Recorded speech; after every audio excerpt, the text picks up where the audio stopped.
This week, we could be talking to Jenny from Virgin Voyages. As one of the world's newest cruise lines, they're really shaking up the cruising industry, and they've got so many amazing things that we're going to be telling you all about. Oh, hi, Jen. Hi, Martin. How are you? I'm very good, thanks. How are you? All right. So let's talk about some of the destinations. So we went out of Barcelona, so that's kind of like the home European port for Yeah. this year, the Valiant Lady. But we've also got Miami as well, which Mm. is obviously over in Florida. And I think a lot of people will be sort of looking to match this up with maybe a bit of time up in Orlando, so go to Yeah. theme parks, go and do all the frills and spills, Universal, we went to go to Disney and that kind of stuff. And then a lot of people want to go to the beach afterwards because the theme parks are really, I don't know if you've ever been to Orlando, but Shattering. they're really tiring. And Yeah. it's sunny and hot and you get dehydrated within 10 minutes. And then all you want to do afterwards is kind of like go and chill out and relax.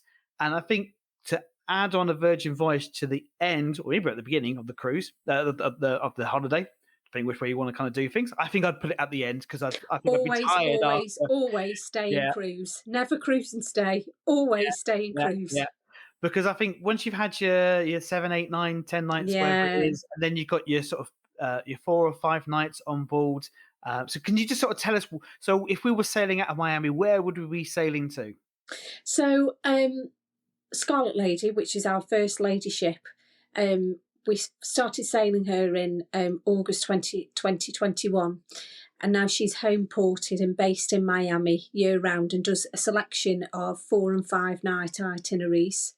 So they include to the Caribbean, sort of Mexico, Bahamas. We go to our own private beach club on both of them called Bimini Beach Club, which again is a beautiful, beautiful place to spend the day.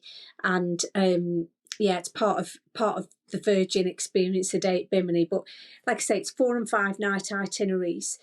And the reason they're a bit shorter, so what somebody can do is you can, if they want to go to just have a couple of days in Miami and sail on those itineraries, you can back to back them so you get a 9-night sailing in total. Yeah, yeah. But typically, Americans do quite like short cruises because they don't get as much annual leave as we do.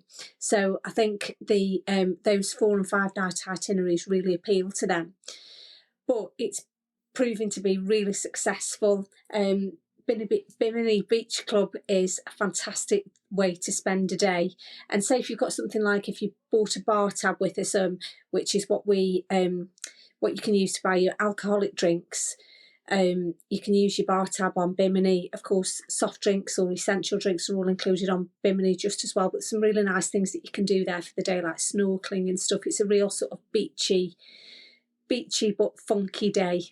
And at night they do a barbecue and have a really nice sort of nice time when the sun sets there as well. So yeah, definitely worth looking at. And again, just great value for money at the end of your theme park or whatever you're doing in Miami type holiday. It's a really nice, relaxing end to the holiday and excellent value for money as well because again, all your food's included on a Virgin Voyage cruise.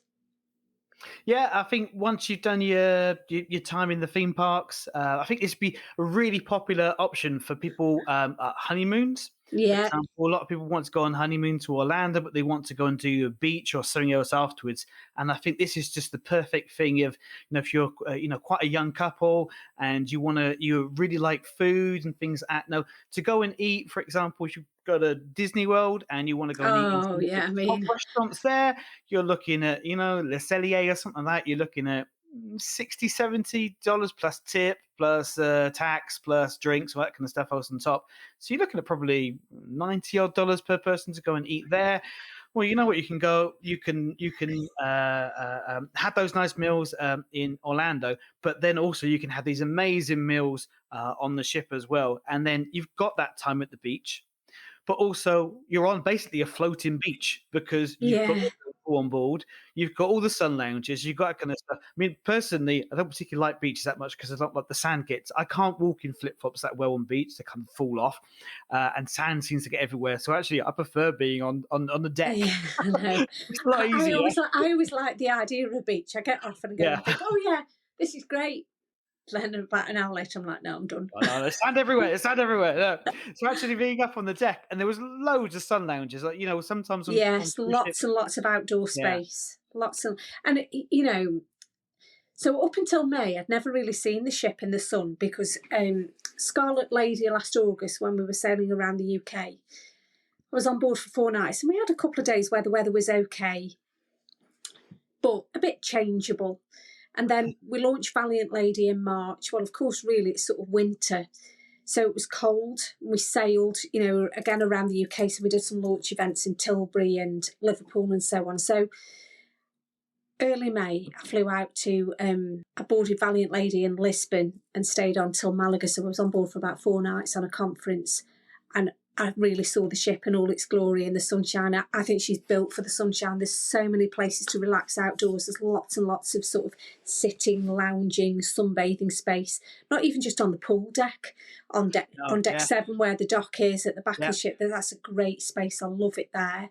It's really nice for pre-dinner drinks because you usually sort of see the sun go down. But there's always somewhere that you can find a bit of a quiet corner to just sit and relax and read a Well, book.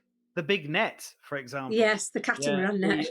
catamaran net. Yeah, I mean, we found that on the first day, and we went on there, and you definitely have to get your photo done. That I couldn't stay on there for too long because it was a bit bumpy on my back, and I can't lie down the best of times on things like that. But then you've got plenty of sun lounge, you've got plenty of space to relax, soak up the sun. Of course, on your own balcony as well, you've got a hammock.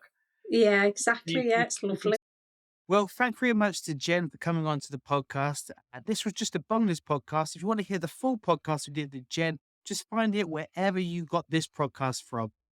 If you want us to get in touch with you to help you book your Virgin Voyage or any other cruise line, please get in touch at our website, which is rocktheboat.travel. That's rocktheboat, all one word, .travel, and we'll be really happy to help.